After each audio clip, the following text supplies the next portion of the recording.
ఈ రెండు కూడా కన్స్ట్రక్షన్ స్టార్ట్ చేసేదానికి వెసులుబాటుగా ల్యాండ్ అక్విజిషన్ కూడా భూసేకరణ కూడా చేయడం జరిగింది. చాలా వరకు కూడా అయిపోయిందన్నమాట. అంటే ఇది యాక్చువల్గా పోలవరం ప్రాజెక్టు మొదలుపెట్టిండేది. ఈరోజు ఎంతోమంది రావచ్చు, మేము కట్టినాము, మేము కట్టేదానికి పూనుకున్నాము, మేము త్వరగా కడతాము, మేము సత్వరంగా కడతామని చెప్పొచ్చు. కానీ ఇది చరిత్ర. ఈ చరిత్రలో ఈ పరిస్థితిలో 2014 తర్వాత అంటే 2014లో ఆంధ్రప్రదేశ్ పునర్వ్యవస్థీకరణ జరిగినప్పుడు కేంద్ర ప్రభుత్వము ఆంధ్రప్రదేశ్ రాష్ట్రానికి పోలవరం ప్రాజెక్టు ఒక నేషనల్ ప్రాజెక్టుగా, జాతీయ ప్రాజెక్టుగా పరిగణించి ఆ జాతీయ ప్రాజెక్టుకు సంబంధించిన భూసేకరణ కానీ, వైల్డ్ లైఫ్ కానీ, ఫారెస్ట్ కానీ, అరణ్య కానీ అన్ని అనుమతులు కూడా ఇతర రాష్ట్రాలకు సంబంధించిన అనుమతులు కానీ అన్నీ తీసుకొని పూర్తి ఖర్చుతో పూర్తి ప్రాజెక్టు కట్టేదానికి కేంద్ర ప్రభుత్వం నేషనల్ ప్రాజెక్టుగా పరిగణించి పునర్వ్యవస్థీకరణలో భాగంగా చట్టంలో పెట్టి బాధ్యత తీసుకోవడం జరిగింది. అయితే 2014 నుంచి 2016 వరకు మరొక్కసారి పోలవరం ప్రాజెక్టు అట్లే స్తబ్దత ఉండిపోయింది. అప్పటి ప్రభుత్వం, తెలుగుదేశం ప్రభుత్వం, అప్పటి ముఖ్యమంత్రి చంద్రబాబు నాయుడు గారు పట్టిసీమ అనే ప్రాజెక్టు కడతాము, ఆ పట్టిసీమ ప్రాజెక్టు ద్వారా ఏదైతే గోదావరి నది నీళ్లు ఉన్నాయో కృష్ణా డెల్టాకి ఇస్తామో, అయితే ఆ పట్టిసీమ లిఫ్ట్లు పెట్టిన తర్వాత పోలవరానికి సంబంధించిన కుడి కాలువ ఏదైతే ఉందో రాజశేఖర రెడ్డి గారి హయాంలో నిర్మించినది కొంత గ్యాపులు నింపి ఆ కుడి కాలువ వాడుకొని తెస్తామని చెప్పి 2 సంవత్సరాల పాటు పట్టిసీమ కట్టడం జరిగింది. మాకు అర్థం కానిది ఏమి, ఎవరైతే నిపుణులు ఉంటారో అందరికి అర్థం కానిది ఏమంటే పట్టిసీమ చేసే పని, పోలవరం కుడి కాలువ చేసే పని ఒకే పని, అదే కాలువనే వాడుతుండేది. అయితే పోలవరం పూర్తయింటే గ్రావిటీ ద్వారా నీటి మట్టం ద్వారా నీళ్లు కృష్ణా డెల్టాకు వస్తాయి. కానీ పట్టిసీమ ద్వారా ఆ నీళ్లు కృష్ణా డెల్టాకు తెచ్చేదానికి దాదాపు 1600 కోట్లు ఖర్చు పెట్టి, పంపులు పెట్టి, లిఫ్ట్ ఇరిగేషన్ స్కీమ్ పెట్టి నీళ్లు ఎత్తిపోయడం జరిగింది. ఇది టెంపరీ.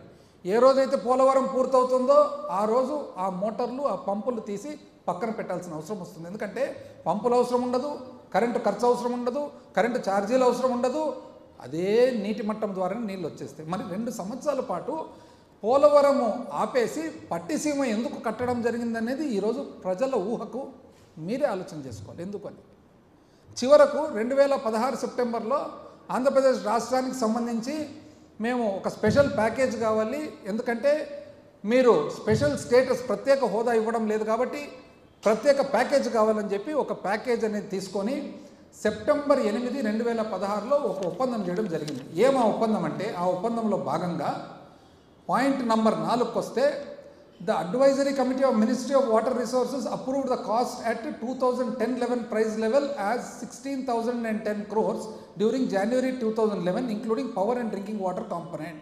అంటే అప్పటి 2010-11 అంచనాల ప్రకారం, రేట్ల ప్రకారంగా 16,000 చిల్లర కోట్లు, 16,000 కోట్లు అనుకుందాం. అయితే కేంద్ర ప్రభుత్వము 100కు 100% it will provide 100% of the remaining cost of the irrigation component only of the project for the period starting from 1/4/2014. 1 April 2014 తరువాత ఏదైతే కేవలం నీటిపారుదలకు సంబంధించిన ఖర్చు మాత్రముందో ఆ మాత్రమే ఇవ్వడం జరుగుతుంది. 16,000 కోట్లకు మాత్రమే పరిమితం చేసి ఇవ్వడం జరుగుతుంది అని చెప్పి ఆ రోజు ఒప్పందం చేసుకున్నారు. ఎందుకు చేసుకున్నారండి? అసలు మాకు అర్థం కాంది ఎందుకు ఈ ఒప్పందం చేసుకున్నారు అని. ఎందుకంటే ఈ ఒప్పందం ప్రకారంగా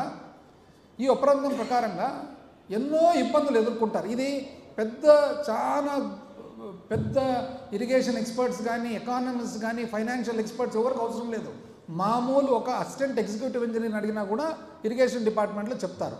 ఏమి దీంట్లో ఇబ్బందులు అంటే, మీరు చేసుకున్న ఒప్పందం ప్రకారం 2010-11 క్వాంటిటీస్ అంటే మట్టి ఎంత తీయాలి, రాయి ఎంత తీయాలి, రాయి ఎంత కావాలి, ఇసుక ఎంత కావాలి, కంకర ఎంత కావాలి అనేది 2010-11. 2010-11 ఇంకా ప్రిలిమినరీ, ఇంకా మొట్టమొదటి స్టేజ్లో ఉన్న క్వాంటిటీస్ అవన్నీ. అవి డ్యామ్ ఆనకట్ట కట్టే కొద్దీ ఎంతో మారుతూ వస్తాయి. మీరు ఎట్లా ఒప్పుకున్నారు దీనికి అని. రెండోది 2013-14 రేట్లు మీరు మొదలుపెట్టేదే 2016-17లో మొదలుపెట్టి ప్రతి సంవత్సరం రేట్లు పెరుగుదల వచ్చినప్పుడు మీరు ఏ విధంగా 2013-14 రేట్ల ప్రకారం కడదామని అనుకున్నారనేది ఒకటి. ఆ తర్వాత ఇంకొక పెద్ద తప్పిదం ఏం జరిగిందంటే, మీరు ఏదైతే ఖర్చు ఉందో 16,000 కోట్ల ఖర్చుకు ఇంకా మించి కాకుండానే ఒప్పుకునేసినారు. అంటే పెరుగుదల అనేది ఉండదు, ఏమైనా కానీ 16,000 కోట్ల వరకే కేంద్ర ప్రభుత్వానికి సంబంధం, మిగతా సంబంధం లేదనేది మీరు ఒప్పుకొని వచ్చినారు. అంటే మీరు 2013లో ఏదైతే భూసేకరణ చట్టం వచ్చిందో ఆ చట్టం ఉందని చెప్పి మీరు పట్టించుకోలేదు. ఆ భూసేకరణ చట్ట ప్రకారము ఎవరైతే ప్రాజెక్ట్ డిస్ప్లేస్ ఫ్యామిలీస్ ఉంటారో, ఈ ఆనకట్ట కట్టడం వలన కుటుంబాలు, ఊర్లు ఎవరైతే వాళ్ళ ఊర్ల నుంచి మళ్ళీ మనము పునరావాసం చేయాల్సి వస్తుందో ఆ నంబర్స్ చూసుకోలేదు. కొత్త చట్టం ప్రకారంగా వచ్చిన కొత్త రేట్లు చూసుకోలేదు, కొత్త కాంపెన్సేషన్ చూసుకోలేదు. అంటే right to fair compensation, rehabilitation and resettlement act of 2013 అసలు మీరు పరిగణనలోకే తీసుకోలేదు. దానివలన జరిగిన నష్టం ఏమంటే, ఇప్పుడు 2013-14 భూమికి 5,000 కోట్లు ఖర్చయ్యే పరిస్థితుల్లో 2017-18కి చట్టం వచ్చిన తర్వాత అప్లై చేస్తే 10,200 కోట్లు అయింది కేవలం భూమికి. ఏదైతే పునరావాసానికి సంబంధించి, రిలీఫ్ అండ్ రీహాబిలిటేషన్ సంబంధించి 2013-14లో 7,280 కోట్లు అయిందో 2017-18కి వచ్చేసి ఇంచుమించు 18,000 కోట్లు అయింది. అంటే ఇంత వ్యత్యాసము మీరు ఏ విధంగా పూర్తి చేయాలని అనుకున్నారు? మరి మీరు చూస్తే చాలా అనుభవం అంటారు, అసలు మేధస్సు అంటారు, ఎన్నో విపరీతమైన డెవలప్మెంట్ ప్రాజెక్ట్స్ అన్ని మేము మా హయాంలో చేసామని అంటారు. ఎట్లా ఇవన్నీ కూడా ఇది పెద్ద చాలా మేజర్గా ఎవరు అవసరం లేదు, ఒక అసిస్టెంట్ ఎగ్జిక్యూటివ్ ఇంజనీర్ కూడా చెప్పగలుగుతాడు. ఏ విధంగానే ఇదే కాకుండా మీరు అసలు కట్టేదానికి, ప్రాజెక్ట్ కట్టేదానికి హెడ్ వర్క్స్ కానీ, ఎల్ఎంసీ కానీ, ఆర్ఎంసీ కానీ 2013-14లో 13,000 కోట్లు అయితే 17-18కి వచ్చేటప్పటికి 15,321 కోటి ఖర్చులు తేడా వస్తుంది. ఇవన్నీ లెక్కేస్తే